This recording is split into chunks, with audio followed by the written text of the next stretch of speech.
like Carol and Tuesday more. Yeah. So there's that. Oh. It is Carol and Tuesday. Yeah! How do you feel about that? Happy. I was gonna say, again, people were like, I'd be more happy if I actually finished watching the show. You should, it's a good show. What's with the booing? That's not the right audience reaction. Let me fix this real quick. I'd be more happy if I actually finished watching the show.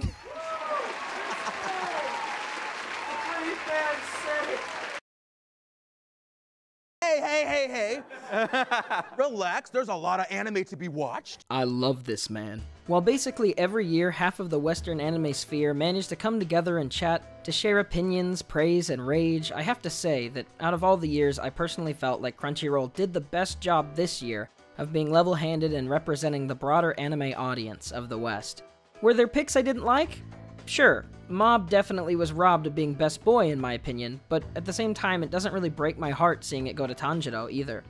In fact, with many of the picks, I felt that the shows who won were at least generally fair, even if they weren't who I personally wanted. I'm sure there'll be plenty of people giving their criticism on the event in regards to how it was paced or how it was judged, but I generally want to focus my video on the things that I personally enjoyed, shed some light on what I liked seeing, who I'm proud of, and then which opinions I agreed or disagreed with, and some highlights, for good measure. On Crunchyroll. I love this man. Except for Carol and Tuesday, which is on. Thank you very much, Tristan and Felicity, for being here this year. So what are you guys thinking? Nezuko. Oh. Okay, all right. That's all. I don't want to say anything. Okay. While it feels weird to say, I think that the thing that I looked forward to most seeing this year in the Crunchyroll Awards were the people. Sure, you have your usuals, Lily Pichu and Tristan were back and really entertaining, Tristan having some of my favorite moments of the night, and there's one other that I'll mention later in a little bit more detail, but the number one person, the thing that seemed most surreal to me, was Connor being there. Now, I haven't known Connor for a long time or anything, I'm not some childhood best friend or anything like that, but after spending a few terrifying nights together at Evan's house getting to know him, going around with him, helping him film a few videos, he felt more like a real person to me. A normal, cool dude. In the months since, if I ever have a question or if I'm ever wondering something, I know that I can message him, and he always gets back to me pretty quickly, even with the time difference.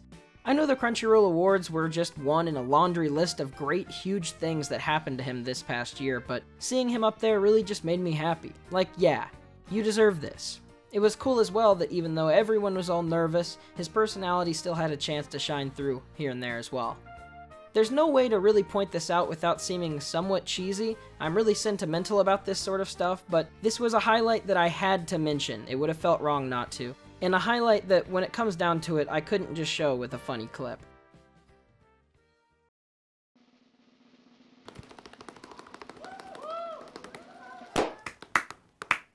And the winner is... I love this man. Let's run through the awards and my opinions really fast. I didn't see every show nominated for every category, so I won't so brazenly accuse some of these as being unfair. Just a little disappointing for me.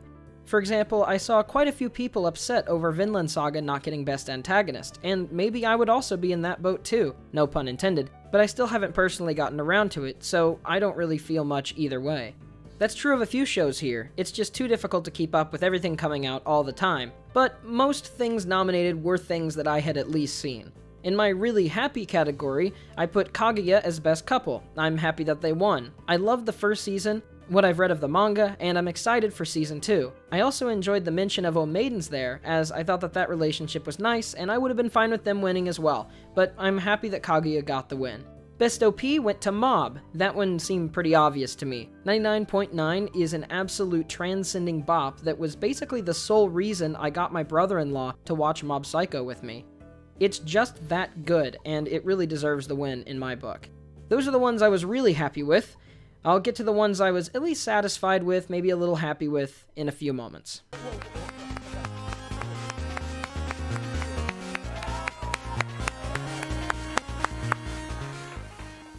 So our presenter for Best Fight Scene, Domix, is a hugely popular animator on YouTube.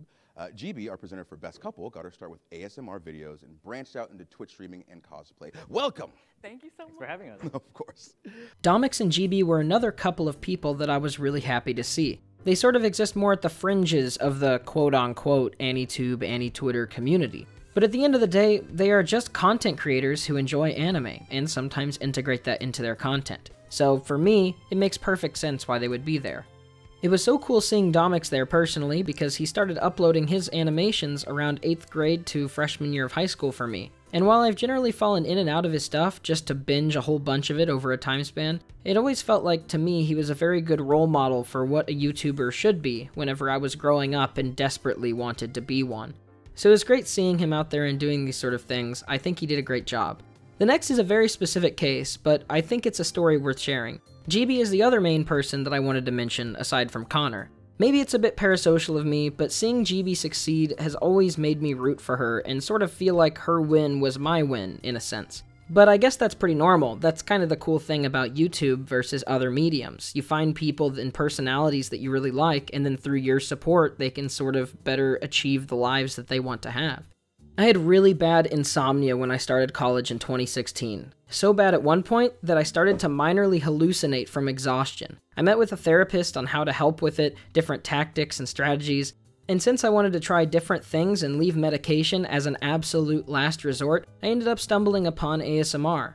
Specifically in the summer of 2016, I remember GB had around 19,000 subscribers and I found her eye exam video. For some reason, with her more than others, I ended up sticking around and watching her stuff off and on to help my insomnia until one day I could sleep normally most nights. Finding her so early and watching her grow so much and to be on this show and everything just makes me really happy for her. It really sucks that people still have this memeified, sexualized idea of ASMR in their heads because most of the creators I've seen at least seem like really gentle and kind people, and GB is no exception there. Most ASMR videos are just whispered ramblings and tapping on random objects, follow the light exercises and crinkling of paper. Without going on any further tangent, I'll leave it just there. But yeah, seeing GB and Domix there were in my opinion very nice picks for the people who are involved with the anime fandom but primarily preoccupy a different space than many anime YouTubers do.